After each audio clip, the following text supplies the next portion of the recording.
Nevada Athletic Commission Executive Director Mark Ratner worked closely with Richard Steele for 20 years. He's just an upstanding individual, and whatever he has done in boxing, he did for the right reasons. So I've never believed any of those comments whatsoever. I thought it would be best to get another referee in there. But apparently, the commission says no, it's going to be Richard Steele, so it was Richard Steele. Every so often in boxing, two landmark talents are brought together in a match of risk and reward unlike any in recent memory. Tonight in Las Vegas, such a meeting between Julio Cesar Chavez and Meldrick Taylor. It was one of those fights that ringside people, boxing insiders, were hungry to see it. It's our great pleasure at HBO Sports to bring you what we call and what other experts have called the greatest little fight money can buy. A bout between two extraordinarily talented, undefeated champions whose styles seem to be perfect foils for one another. Whoever won this fight was going to be at that moment the spotlight of everything below the heavyweight division in boxing. It was in the ballroom at the Las Vegas Hilton.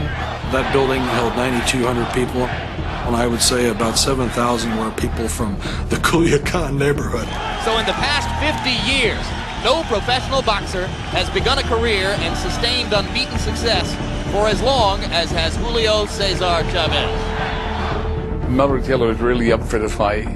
The familiar Lou Duva and his lieutenants will lead their charge, Meldrick Taylor, out of his dressing room. We all thought that he would win the fight because he just threw too many punches. Good evening, ladies and gentlemen. Welcome. I was really thrilled to be selected for this fight. And your referee is Richard Steele. I know that Julio Cesar Chavez has never fought a fighter like Meldrick Taylor. Chavez's eyes are focused on the midriff of Meldrick Taylor. He is thinking body from the outset. Taylor was unintimidated by the pressure. Chavez was just a target, moving into his range. Taylor lands a vicious right hand.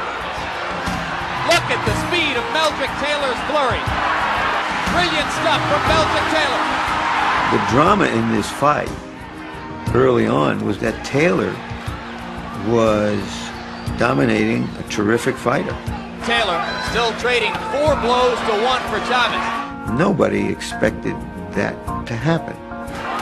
With the first 4 rounds, Meldrick Taylor would appear to have built an early lead. Boxing, moving, punches and bunches. His fluid hand speed and combinations, clearly reminiscent of Ray Leonard at his best. Whoa, beautiful Trading punches inside, and Chavez again seems to wobble slightly as Taylor lands at will. The hand speed of Meldrick Taylor was superior, totally superior, and nullified the offense of Chavez. He's been doing what he needs to do. Just boxing, use his speed.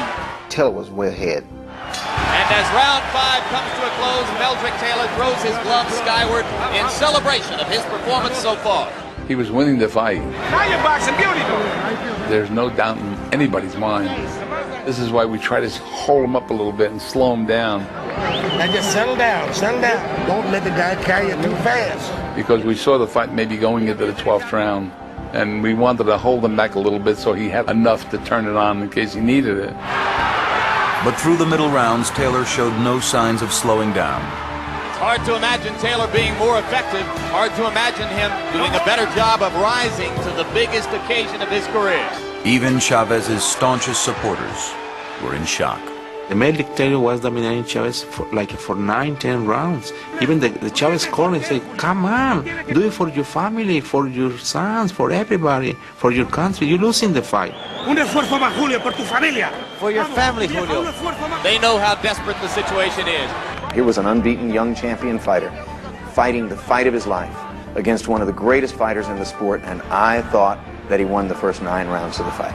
You're in the middle of the 9th round of a classic performance by a young fighter on the threshold of greatness. Taylor may well have won every round. I thought that Taylor was decisively winning the fight. I thought he was really giving Chavez a boxing lesson. It was clear to almost everyone that Taylor was giving a virtuoso performance. But it was clear to one man that something else was happening. I knew that Meldrick Taylor was winning the fights because he was landing 2-1. But at the same time, I saw Julio Cesar Chavez landing these hard punches, hard shots, shots that would break bones.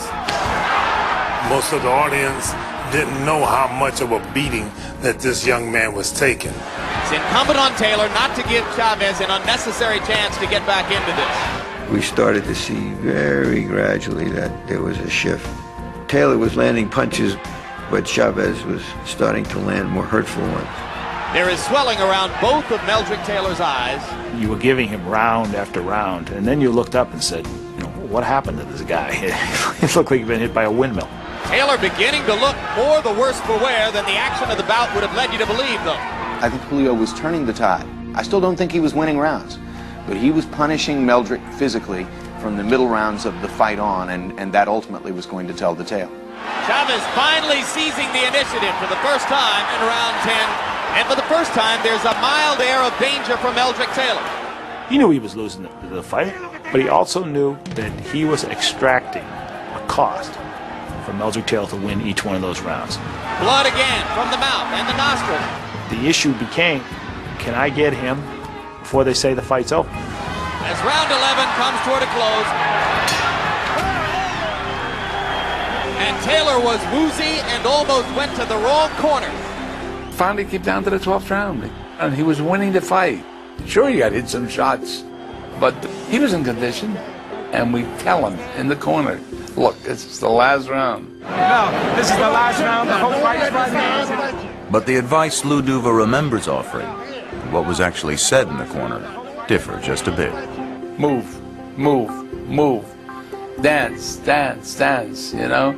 I mean, make believe you're Muhammad Ali out there. Have a little fun out there. But don't fight. You need it now. You need this round. You're winning the fight. You don't have to fight the 12th round. No, the fight is hanging on this round here, Mel. This is okay, champ. This is the last and final round. Now, you want to be champion of the world? His corner was telling him, it's close. You got to go out there and fight. The fight is hanging on this round here, Mel. This is okay. It wasn't even close. I don't know what fight the corner was watching. Meldrick Taylor was not going to back down from Chavez. He was not going to give Chavez the satisfaction of making him fight in a manner not befitting a Philadelphia fighter. Touch glove, touch glove. If you're a fight fan, get ready for 3 minutes of high drama now, as a desperate and determined Julio Cesar Chavez tries to take out a fading and battered Meldrick Taylor, who has completely dominated him through most of the fight.